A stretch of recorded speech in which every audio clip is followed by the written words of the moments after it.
You ever try to work on something and one hand ends up stuck holding the part the whole time? You're trying to cut, drill, or clean something up, and the piece keeps moving just enough to make it frustrating. The tool isn't the problem. The main problem is that your setup is weak, maybe even dangerous. If the part isn't clamped, you're fighting it, and when you're fighting the part, you can't focus on the work. Then the work doesn't come out right. Holes wander, cuts get rough, edges get uneven. It slows everything down. Take something simple like a piece of metal tubing. If you try to cut it while holding it in your hand, it rolls and shifts around. The blade scratches up the part, and you're working at an awkward angle. Put that same piece in a vise, and the cut cleans up immediately.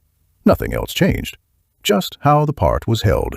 Same thing shows up when you're drilling or fastening metal. If the sheet or bracket isn't clamped down, it wants to lift, spin, or move when the drill starts to bite.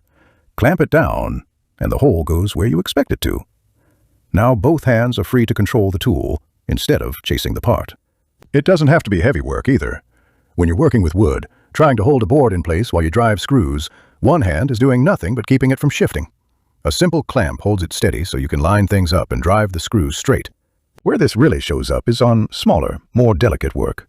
When you're trimming or cleaning up something like a plastic box with a grinder or a Dremel, the part can move just enough for the tool to grab and mess up your detail work.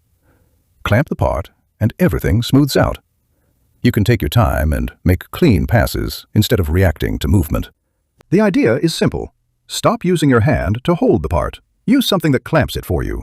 A clamp, a vise, even a quick improvised setup.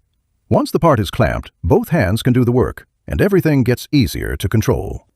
If you ever find yourself doing this work on the same part over and over, there are even better ways to set it up. But for now, this is the first step. Clamp the part, and the rest of the work starts to fall into place. This video is a part of Why Your DIY Projects Keep Going Wrong and How to Fix It playlist.